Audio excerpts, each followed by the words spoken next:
Breaking news! The heat is on behind the scenes at the Pittsburgh Steelers, and I've got some major updates to break down with you today. We all know this offseason has already been wild, but trust me, what I just found out in the last few hours could flip the narrative for this entire season. Before I spill everything, make sure you smash that like button if you've been a Steelers fan for more than 15 years. It's always inspiring to see fans of every generation holding it down. And if you feel that black and gold in your soul, go ahead and comment, "Go Steelers, my heart bleeds black and gold." Alright, now let's get into it, because what I'm about to share will definitely have the entire Steelers nation talking. The Steelers weekend just got a massive jolt. Yes, the quarterback conversation has officially reached fever pitch. Aaron Rodgers is in the building. It's not speculation anymore. It's not a rumor. It's happening. The Steelers have their quarterback, and it's not just a splash. It's a tidal wave. But that's not even the full extent of it. Rodgers' arrival opens the door to something even bigger. With his Packers past now becoming Pittsburgh's present,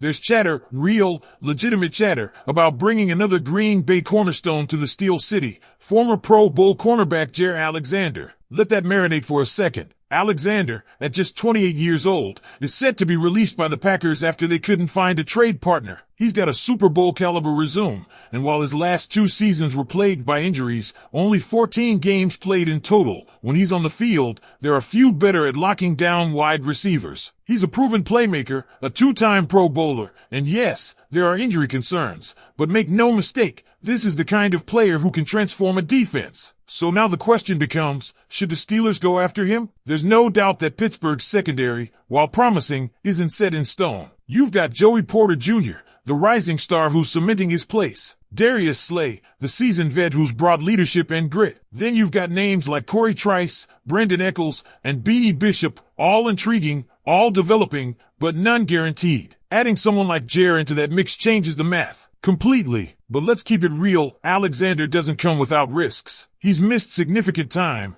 and there are whispers about his personality, his commitment. And in a city like Pittsburgh, where tradition and culture matter, that's something to weigh heavily. The front office has shown they're not tolerating internal issues anymore. We've seen them move on from players like George Pickens and Kenny Pickett for exactly those reasons. Still, Rodgers might be the key here. He knows Jaire. He's played with him. If there's anyone who can vouch for or manage his presence in the locker room, it's number 12. Financially, Alexander would need to come at a team-friendly rate. The Steelers can't afford to roll the dice on a high-priced, high-risk player. But if he's willing to accept a 1-year, prove-it deal in a system that values experience and toughness, Pittsburgh could be the ideal spot for a career renaissance. Think about it. If Darius Slay hits a wall this season, as 33-year-old corners sometimes do, wouldn't you rather have a seasoned backup plan than rely solely on improving young talent? And what if Jaire plays well enough to become that plan A for 2025? It could give the Steelers stability and flexibility at a time when they'll be facing critical decisions with stars like T.J. Watt,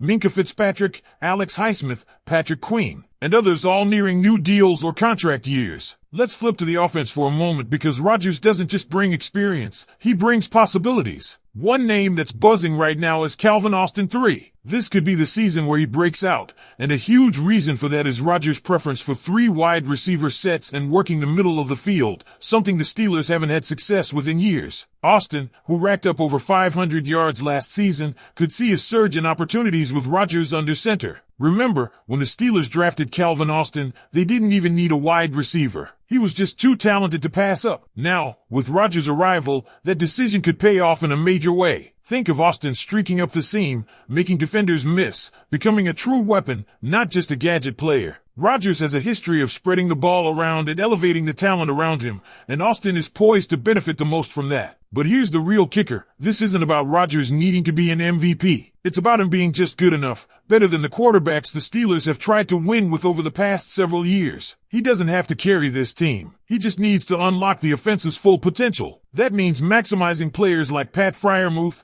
Roman Wilson, and yes, Calvin Austin. So what happens next? Does Jaire Alexander sign? Does the Steelers defense add another elite piece to an already fearsome unit? Is Calvin Austin on the verge of becoming a household name in the NFL? Steelers Nation, I need your thoughts. Are you in on Jaire Alexander? Do you think he's worth the risk? Can he fit in the culture? Is Calvin Austin III the breakout player of 2025? Let me know in the comments below. Things are moving fast, and from what I'm hearing, this team's entire strategy, offensively and defensively, is undergoing a seismic shift. We've already talked about the arrival of Aaron Rodgers and the possible addition of Jaire Alexander, but what's bubbling beneath the surface could define the Steelers' identity for the next decade. Make sure you're subscribed and drop that like. This is the kind of deep dive only real fans stick around for. Let's start with something that has been quietly overlooked but could completely change how the Steelers attack the 2025 season, the wide receiver room. We've talked about names, we've tossed around hypotheticals, but here's the real situation.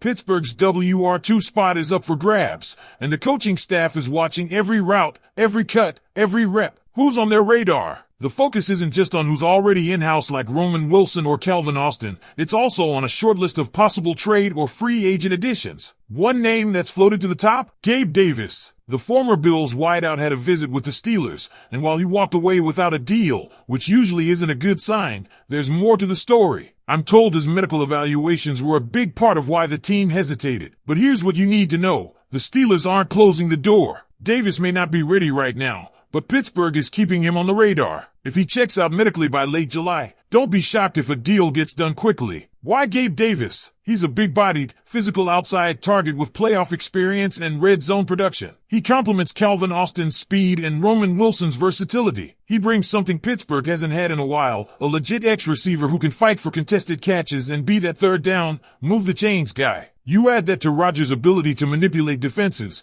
and suddenly, you've got a passing attack that doesn't just look functional, it looks dangerous. But here's where it gets spicy. The Steelers have also been watching the Green Bay Packers closely, not just because of the Rodgers connection, but because there's a belief that at least one of the Packers' young receivers could become available via trade. Romeo Dew? Christian Watson? Even Trayon Wicks? If the Packers decide they have too many mouths to feed, Omar Khan will be on the phone. Those guys all fit the bill, tough, reliable, and under control contract-wise. Still, none of that matters if the Steelers don't solve the internal inconsistencies at wideout. And from what I've gathered, the coaches are making one thing clear: Roman Wilson needs to earn his stripes. The rookie has potential, yes, but potential doesn't win games in November. He needs to show he can stay healthy, absorb the playbook, and deliver under pressure. That's what the staff is monitoring during minicamp and OTAs. Now let's talk about the bigger strategy, and this, folks, is where it gets really interesting. So what now? Now we wait, we watch, we dig in and see how Rodgers meshes with his new team during minicamp. We listen for whispers about Davis, Dew, or even Alexander. We see if Calvin Austin flashes, if Roman Wilson develops, if Jaire signs, if the defense stays healthy. Because what happens between now and September could shape the Steelers' next 5 years. Steelers Nation, the floor is yours. Do you see the vision the front office is building? Do you trust this approach to manage now and the future at the same time? Are you all in on Gabe Davis, Jaire Alexander, or someone else entirely? What would you do? And don't forget to like and subscribe for more breaking news straight from the locker room to your screen. Big updates are coming fast, and you don't want to miss a second of it. I'll see you on the next one with more Steelers exclusives. Peace.